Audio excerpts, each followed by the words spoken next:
2025 is the year that you stop dreaming so much and you start making steps towards that life that you know in your soul that you're destined for. It's been too many years that you've been dreaming about whatever it is that you see for yourself. The problem with dreaming is that it can be a comfortable place. I'll speak for myself. I think we can find comfort in dreaming, so much comfort that we don't take action. That's how I operated for a long time. What flipped a switch for me this year is realizing that I could start living my dream life now. I don't have to wait till a certain time. I don't have to wait till I get to a certain destination. I can start operating how my higher self operates now. And it's funny because as soon as you start doing that, you'll start noticing things are changing. Things are shifting. The vibe is not the same. The mindset is not the same. The opportunities are coming out of nowhere. Magic seems to be taking place because you can never calculate all of this that's going on, right?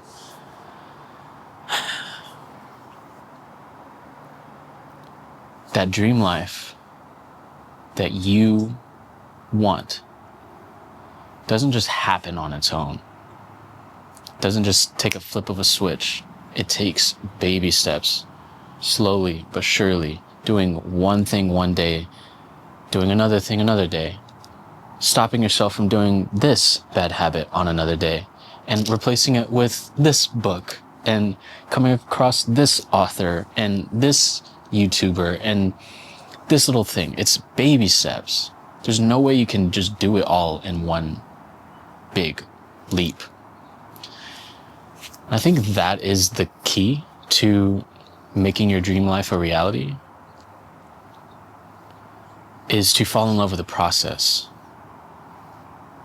And then you'll realize that the process is the dream. Not having it all figured out is what makes it so exciting. Having something to fight for,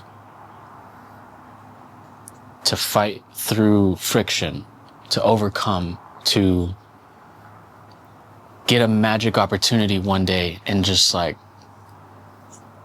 that feeling of like, wow, like something bigger is going on here. There is something beautiful happening. When you can experience that, when you feel the magic of that, that's when you're like, okay, I'm here for the ups and the downs. The downs are what make the ups feel so exciting. There's no other way that I would want to do this. Like I, in a way, have kind of started to love the moments where I'm down or not so up, if that makes sense, because I know something good is on its way. And also when there is something that's really, really good, I'm also understanding that something bad could happen tomorrow and this could all be taken away. And that's okay, because I'm flexible, I'm patient, I'm lenient. I'm not clinging to a certain thing to where if I don't get it, I suffer. I'm just here. I'm just enjoying life. I'm just doing what I can. And that's the energy for me personally that allows me to wake up in the morning, to get after it, to stay consistent, to avoid social media, to just keep going to the gym, to keep working out when I don't fucking want to hit legs. I don't want to fucking bench press. I don't want to do it. And that's why I do it. This is the year that we shed that past identity that feels like we're just so stuck. Like we just don't have time for that anymore. Life is lifing. Like, we don't have forever. We are not permanent. We're not going to be here forever. So either we just like understand that by doing things when we don't want to do it, that's going to make us feel so satisfied at the end of our lives, because we're going to know for a fact that we went after it. We really gave it a shot. We really fought for it. And because I didn't want to do it and I still went after it, that's pride. That's where confidence comes from, because you're keeping that promise to yourself. So while I'm saying all this, like, you and I both have been through periods where we made a goal, we didn't go after it, and we started judging ourselves. That last component where you're judging yourself is not serving you. So all those years that you've wasted, that, you know, you fell short, dropped the ball, give yourself some grace. Let it go, because you're going to invite the encouragement that you need to just pick it back up, put your shoes back on, and just go after it. This like desire to self-sabotage, to judge ourselves, it does no good. And if you do have a tough time judging yourself,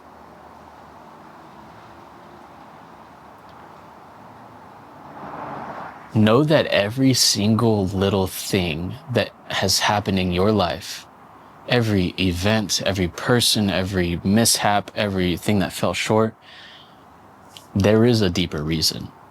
There's a deeper reason.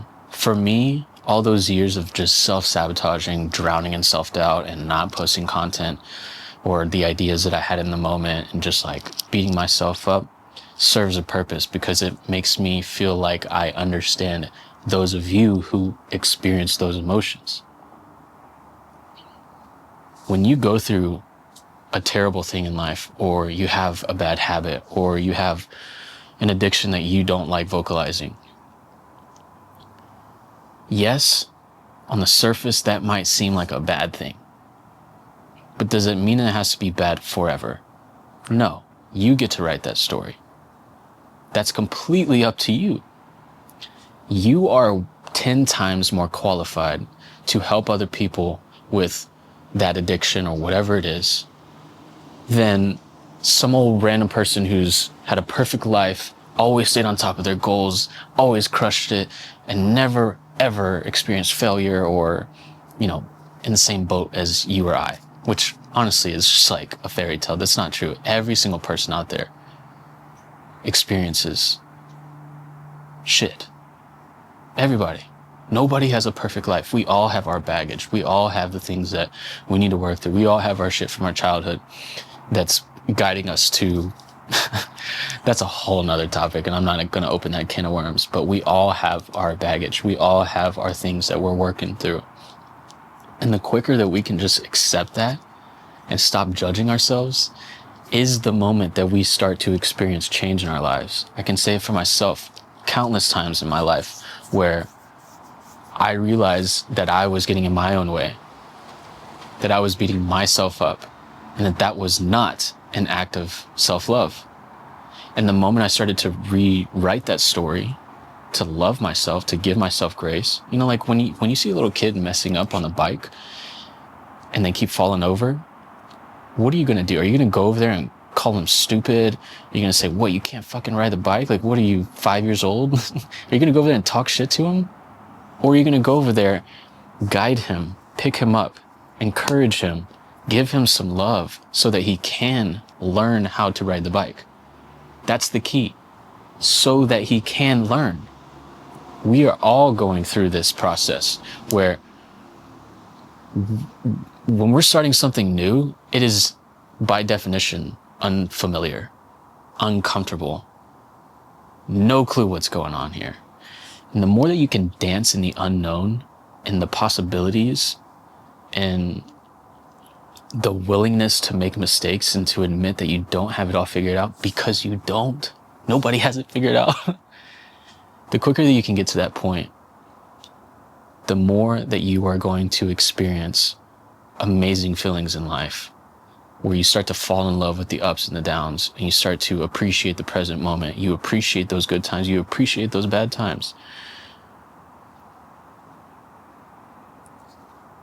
Good and bad is subjective, right? We get to decide whether something is good or bad. I get to say whether or not this emotion that I'm feeling is good or bad. Emotions, all emotions can be quote unquote good and bad. If I'm feeling discomfort, I have this choice. Is this a good thing? Is this a signal that I'm doing the right thing? Because I'm so uncomfortable? Maybe. Or, like most of us, the first time we felt discomfort, what do we want to do? We wanted to label it negative, run away from it, and just ignore it. And just stay stuck. Until we realize that staying stuck is the most horrible feeling. So if it means to just sit in discomfort, do the thing that's not familiar until it feels familiar, and like get comfortable in the discomfort, how in the world can you not make progress? How in the world can you not rewrite the way that you see yourself in the mirror? You know what I'm saying? All these little baby steps, these little bricks just stack on top of each other.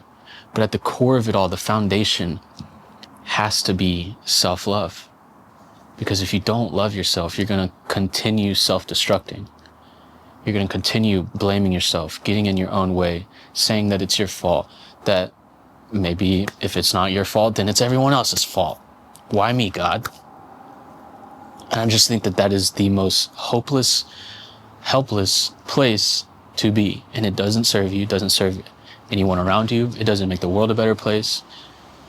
But it does qualify you later on to help other people who are in that boat. Kind of like I feel like I'm there right now. 2025 is going to be the year that you rewrite that story and that you really, really make that change and you go after that thing that has been on your mind for the last year. I know it, you know it, and that's why you clicked on this video. That's why the algorithm put it in front of you today, and I hope you gained some value from it. I believe in you.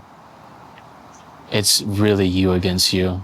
It's that simple. So just make the decision to get out of your own way, and you're going to make some amazing progress this year. I know it. So, good luck. Wish you all the best. Follow me on Instagram. Reach out to me. DM me if you want to have a conversation about anything.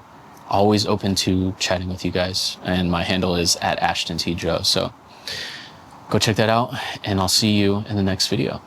Much love. I'll talk to you soon. Bye.